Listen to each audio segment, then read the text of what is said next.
ها هو مسجد السلطان. هو هذا المسجد راه تبنى في 1824 بارك الله، وداروا ليه اعاده البناء في 1932. فهذا هو مسجد السلطان. جميل. هذا هو شارع العربه الاخوان. دابا هذه هي منطقه كابو غلاما الاخوان.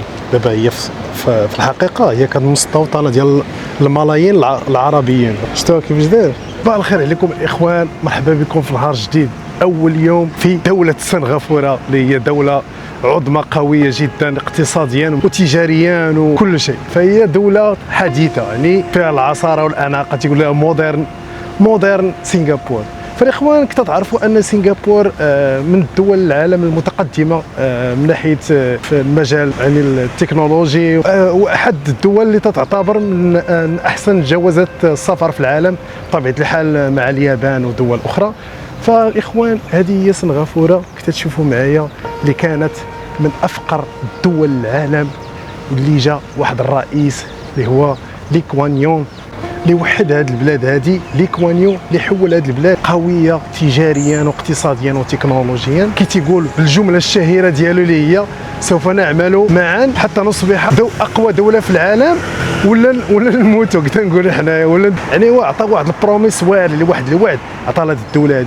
فاليوم الاخوان ما غاديش نطول عليكم، لان سنغافوره الا بغيتي تهضر عليها فهي راه غادي تدخلوا غادي تقلبوا غتلقاو بزاف الحوايج على سنغافوره، فبزاف ديال الناس هضروا عليها.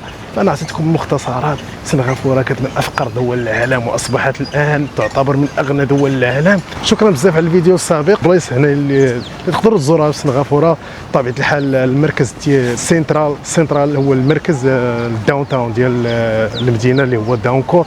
غادي نوريكم المعاصره، المنطقه الحديثه يعني المودير. فكنتوا تعرفوا ان سنغافوره فهي دوله تخلت عليها ماليزيا. وكاين واحد الفيديو شهير ديال لي كوان يون تيبكي بعد ما اعلنت دوله ماليزيا ان غادي تستغنى عليهم. فلي كوان يون تما فاش عطى الوعد ديالو باش يقوي هذه البلاد. You know, every time we look back on this moment when we signed this agreement which severed Singapore from Malaysia, it will be a moment of anguish. I mean, for me, it is a moment of anguish because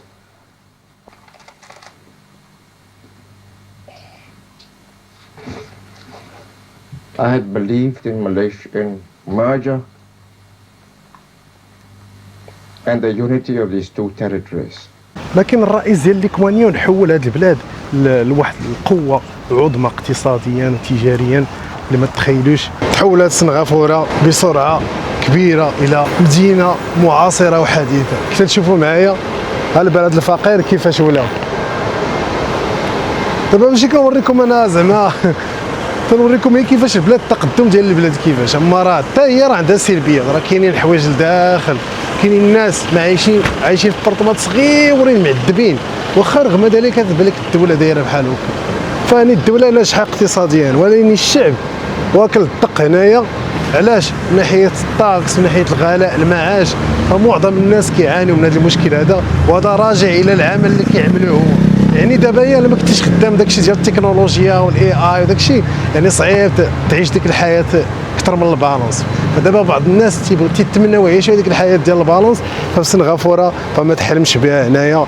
هنا راه غاليه في شي حوايج، تخيلوا معايا غاليه اكثر من اليابان في شي حوايج.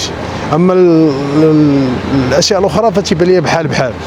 ما من ناحيه الماكله غاليه الاخوان. هنا راه ارخص حاجه تقدر تاكلها هنايا 10.50 دولار سنغافوري، يعني تاكل واحد الحاجه فيها خضره فيها هذه باش سميتو. اما الا بغيتي تاكل شي حاجه فيها ما فيهاش خضره ما فيهاش البروتين غادي تخلصها ب5 دولار 4 دولار. ضروري بنادم خصو حتى هو ياكل خضار، خصو فهمتي باش تكون ديك الصحه جيده. اما هادشي اللي كاين. فحنا ما غاديش نطولوا في هذا الشيء، حنا بسطنا لكم امور باش تفهموا شنو هي سنغافوره، فهمتي؟ لان الناس كيشوفوا هذا الشيء كيقول لك واو سنغافوره واو هادشي بزاف. فحاليا راه كاع البلدان اللي تقدمات وداك الشيء، فالمشكل ديالها هو المعاش، واش غادي تقدر تعيش فيها، واش غادي توفر الحاجات باش تعيش فيها. ف انا هذا الشيء هذه كل واحد عنده النظريه ديالو، فانا هذه هي النظريه ديالي، فهمتي؟ هذا الشيء اللي كاين. انا كنفضل تكون عندي مثلا $2000 ونعيش في شي دوله بحال فيتنام ولا اندونيسيا ولا تايلاند اللي نقدر نستمتع فيها ونعيش فيها حياتي بخير وعلى خير. وهذوك الدول حتى هما دول امنه، واخا حتى هما عندهم السلبيات ولكن ماشي مشكله، تتعيش تمايا ناس محترمه وداكشي ممكن تانفيستي تمايا. اما الدول بحال هادو اصعب اصاحبي. المهم ليتس جو، خلينا هذوما ارخص اوكال اللي كتشوفوا معايا اللي هضرت لكم عليهم. انتم غير الكاربس فقط هما اللي دايرين $4 $5، يعني 40 درهم 50 درهم، هادشي اللي كتاكل. فمعظم الناس كيعيشوا بحال هكا في سنغافوره كياكلوا هاد الاوكال بحال هكا. بطبيعه الحال ماشي كلشي، ما تنعممش انايا. والان الاخوان وصلنا لواحد المكان من اجمل الاماكن هنا في سنغافور اللي خصكم تزوروهم، اللي هو شارع العرب. خليكم معايا. هنا كانوا التجار ديال عمان واليمن كانوا تيتاجروا في هذيك الوقيته، ديك الساعه خلال الفتره ديال كانوا ديك الساعه التجار اليمن والعمانيين كانوا تيجيو يتبعوا هنايا دوك التوابل والملابس. فانا كان مشروع كان هنا معروف بالبيع والشراء، يعني هذه المنطقه هذه داكشي سماوها هما شارع العرب. فكنتوا تشوفوا معايا غتلقاو فهنايا كاع المباني قديمه بزاف. هنا في كانوا التجار القديمون كيجيو هنايا اللي هما اليمن والعمان، وكاين حتى حضرموت الاخوان. هنا في كانوا تيجيبوا العطور والتوابل ودوك الاقمشه. هنا كان الناس تيتاجر هنا ديك الساعه في السنه وقيلا ما حسب ما قلبت ما بين 1800 وتقريبا 1820 بحال هكا الا ما خفت نكذب. فهذا هو تلقاو راهي شارع العرب. شفتوا ديك الساعه في 1820 ما بين 1820 و 1824 ما بين 22 و 20 بحال هكا. حمقتكم سمحوا لي وصافي. هادشي اللي كاين. فهذا هو شارع العرب الاخوان. شتي كيفاش داير، وراه مازال كيبيعوا فيه داك الشيء، راه باقي محافظين عليه. فالقصه كيفاش بدات فهي راه مازال هي بطبيعه الحال دازت السنوات، داز بزاف ديال العصور. داكشي علاش ترى تلقى هنا كاع الحوايج وتلقى كلشي، وتلقى هاد الالوان هادو. هادشي باش معروف هو. شتيه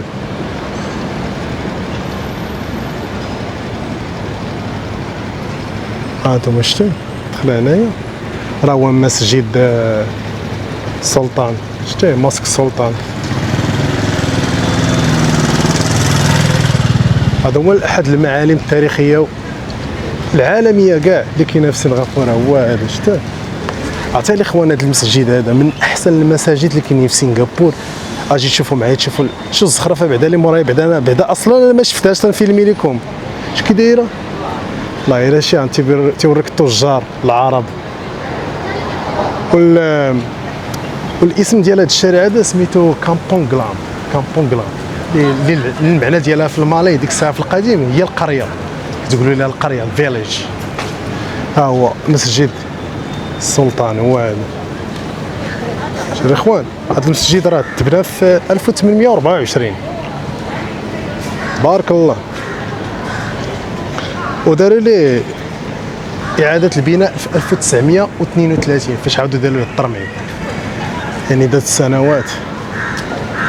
هذا ماشي كيفاش داير. حتى هذا من اول السلطانيين ديال سنغافوره. وتقريبا تيقولوا حسب المعلومات تيقول لك تيهز تقريبا شي 5000 يعني مصلي. فهذا هو مسجد السلطان سنغافورة. شفتوا جميل. ودابا اجي نتمشاو مازال في شارع العرب. شوف كيفاش داير.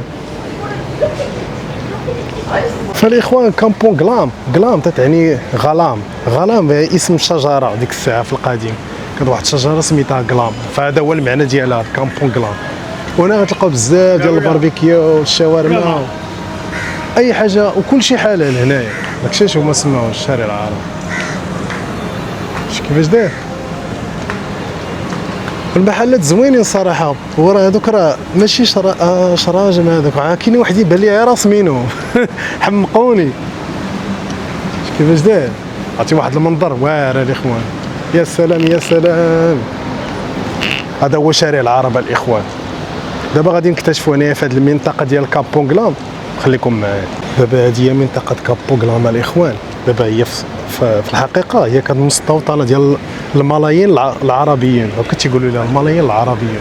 فهنايا كانوا في القرن التاسع تقريبا التاسع عشر. شفتوها كيفاش داير؟ هنا كانوا تعيشوا الملوك الماليون، يعني الملاويون، ماشي الملاوي، الماليزيين زعما. هذا انت الفاهم يا المعلم. فهمتي كيفاش داير؟ فهذا راه من اغنى الاحياء اللي كاينين في سنغافوره، حدا شارع العربجه كامبونغلا اللي قلت لكم شارع الشجره. سماوه شو سبحان الله العظيم، شي حوايج الهربه الاخوان. هذا هو كان المقر ديال الملوك والمجتمع المسلم ديال سنغافوره هنايا. يعني هنايا اي مجتمع مسلم في سنغافوره كان عندهم هنايا، كانوا تيتجمعوا هنايا في هذا الكامبونغلام. دابا غادي نوريكم الجهه الاخرى ديالها، فهي جميله. خليكم معايا الاخوان. وهذا المنظر ديال الدراوج راه ما يمكنش الاخوان، واحد المنظر شحال زوين. عرفتي نتمنى الكاميرا توصل لكم هذا الفوركي اللي تنحط لكم، فهي فيها واحد المجهود خيالي الاخوان. الفوركي تلقى مشكله في السفر ديالي، بعض المرات شي اوتيلات، بعض المرات شي اير بي ان بي، بعض المرات شي هوستيل الكونيكسيون ما يمكنليش تابلودي ليا الفيديو، داكشي علاش تعطل الاخوان. فشكرا لكم جزيلا على الانتظار. فهمتي يعني ما عنديش اكسكيوز، ماشي تندير الاعذار، راه الحقيقه هي هذه الاخوان. راه الفوركي صعيبه في الابلود، راه معظم اليوتيوبر ما تيحطوش الفوركي، تيبغوا غير يدمقوا لكم ويحط لكم داكشي باش تفرجوا. ولاني انا تتعجبني الكواليتي، علاش؟ حيت بزاف ديال الناس يتفرجوا فيا كيتفرجوا في التلفازه، تيبغوا يستمتعوا، داكشي علاش ما تيكومونتيش، هذا هو المشكل. فالاخوان الله يجازيكم بخير تتفرجوا في التلفازه، ما تنساوناش الكومونتير الله يرحم بها باش تعاونوا الالغوريثم. الله يكون الكومونتير راه تيعاونوا الالغوريثم، لان هذا الفيديو تنحط الله الا واعرين بالله، وانا تايق في راسي وتنقولها واعرين زوينين في الكواليتي، في التصوير، حتى في المعلومات، حتى البلدان اللي تنمشي لهم ومكلفين. واليوتيوب المغربي ما تيخلصش مزيان، هذه هي المعاناه الكبيره كاع، خصك تصبر. المهم ما نشكيش عليكم الاخوان، شكوى الله وسامحوا لينا، راه هادشي اللي كاين الحقيقه تنبغي نبارطاجيها معكم. هو شارع العرب الاخوان، مسجد السلطان، مستوطنه الماليون والعرب في سنغافوره. هنا كانوا الملوك الماليون تعيشوا، تنعاودها فهمتي باش ما ناكدها. بالك سبحان الله هذاك الهلال ديال الاسلام، شفتوا هذاك تما الا بغيتي تلبس، بغيتي تدخل تعطيك لبسه تدخل.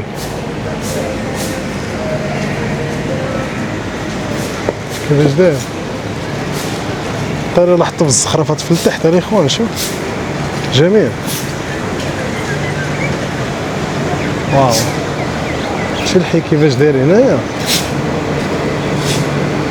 داكشي نقي، يا سلام. وانا واحد الحاجه في سنغافوره الاخوان، هنا غتحس براسك بحال جالس في الهند، بحال جالس في ماليزيا، بحال جالس تلقى راسك دايز بزاف ديال الدول في نهار واحد.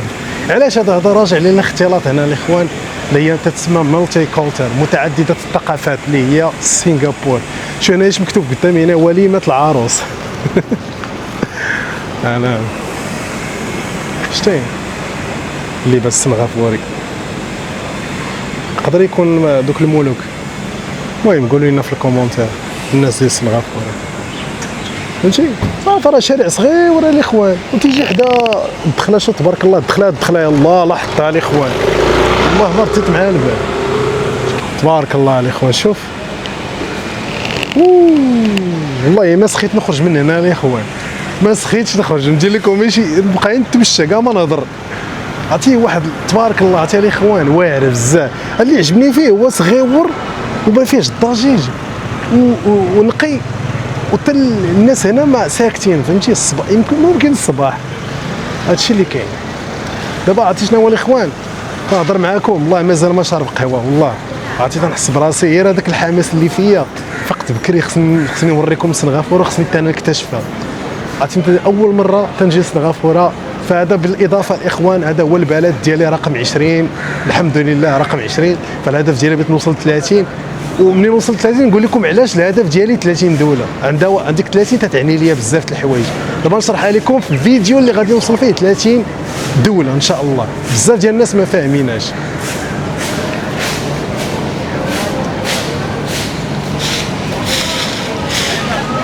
اخوان دابا جينا لهنايا درت لي هاد لاماشين كاينه حتى هي في اليابان سميتها اي جوز اللي هو العصير هذا اوريجينال. ممكن تخلص هنا بجميع الحوايج اللي هذا ديال سنغافوره ممكن تخلص حتى بالي باي هنايا.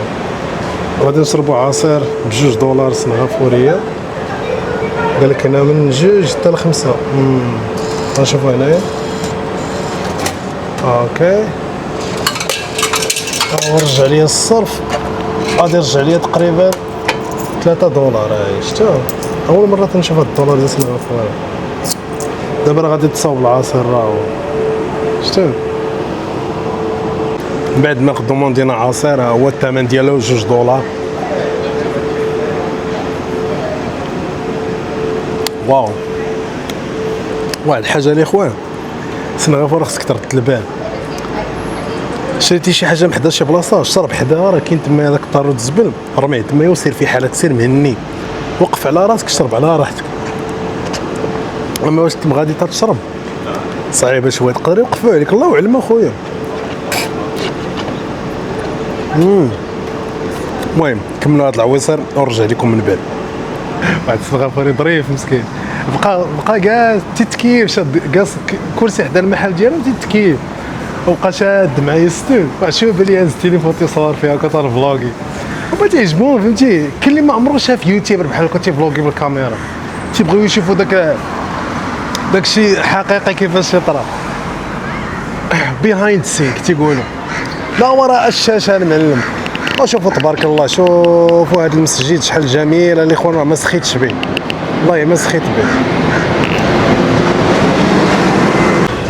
اخوان دابا انا كاين في الترين ستيشن اللي هي هذه غادي نشد التران من هاد البلاصه هذه فين وريتكم كامبون غلان واراب ستريت. غادي نمشيو لداون تاون ومن تمايا نوريكم العجائب المتعجبه سنغافوره الحديثه. شوف يا سلام يا سلام.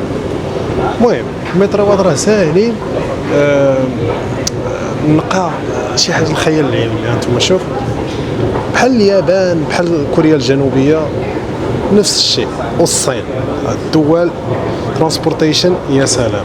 الثمن ديال الترانسبورتيشن بالنسبه للترانسبورتيشن الاخوان راه الفيزا كارد ديالك ولا ماستر كارد هادو راه قاع ديال الغرض ولا بغيتي تشري هذيك الديبي كارد ديال الترانسبورتيشن تخليها كسوفونير فانا غادي ناخذها كسوفونير. اما انا تنخلصي بلا كارطه ديالي ساهل. الترانسبورتيشن على حسب تتنقل من بعد تيقطعوا لك في لا كارطه ديالك تقريبا واحد يعني $1 ونص يعني ما غاليش مزيان فهمتي. اما الا جبتي كرابو كوجيك السلامه تيكون غالي شويه غالي نيت. فنشوفكم في داون تاون اريا.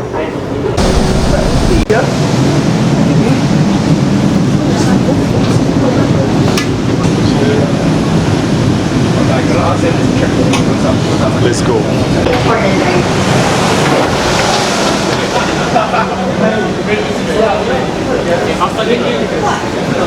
مرحبا بكم داون تاون. السلام عليكم الاخوان. انا حاليا كنتواجد في داون تاون كور.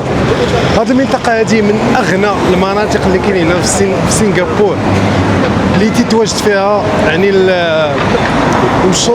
الشركات والماليه واقتصاد البلاد كاين في هذه المنطقه اللي كنتوا تشوفوا معايا حاليا اللي بغيت نوريها لكم.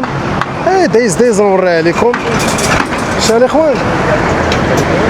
هذه هي اغلى منطقه هنا في سنغافوره حيت هنا منين بدات القصه حيت سنغافوره كانت مدينه ديال الترادين يعني بحال كنتي واحد البورت كانت قريه صغيره ديال التجاره ومن بعدها صبحت قوه عظمى يعني في العالم كامل. وهنايا غادي تتوفر على بزاف المعالم التاريخيه يعني داكشي اللي تابع للمدينه. كاين مارينا باي اللي غادي كاينه في الجهه الاخرى دابا نضربوا لها شي ضريبه حتى هي الا كفانا الوقت. كاينه مارينا باي وكاين راوفس بليس اللي هي كنتواجد فيها انا حاليا هي هذه رافس بليس هانتوما شوف. والفاينانشال ديستريكت اريا يعني الشارع الاقتصادي، هنا راه كاينين الابناك ديال العالم كامل، يعني كاينين الناس المليونير حاطين البيزنس ديالهم هنايا في هذه البلاد هذه. ومرحبا بكم الاخوان في سنغافوره الحديثه. قليل اللي توري بحال هاد الفيديوهات، ما بعض الناس كيعجبهم يشوفوا.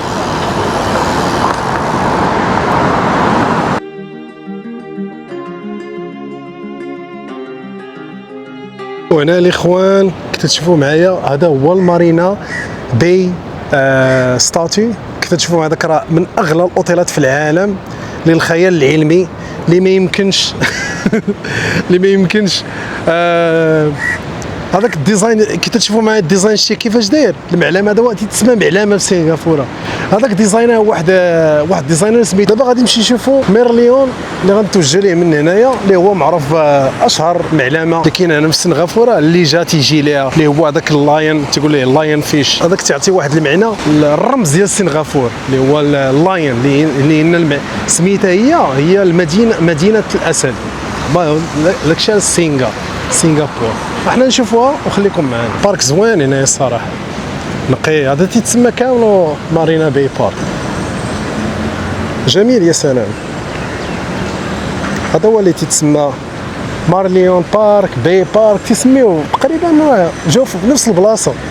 مير لايون فهمتي، داكشي اللي تيقولوا ليه هو السيمبول. غادي تلقاو وهذاك السيمبول ديال ميرليون ماشي اسد، تيقولوا ليه هالف فيش وهالف لاين فهمتي. يعني سينغا هو القلة هو الفيش وحده فيهم، وبور هو اللاين. شوفوا الاخوان هذا بوليسي واقف هنا ديال الكونترول، راه هو كامل الكاميرات. وكاين هنا واحد السياح من اندونيسيا، الله عمر هذا اندونيسيين عالم. تحيه لهم والله الا توحشناهم. شراك السيكوريتي ديال البترول والله ما يلقاوك والو.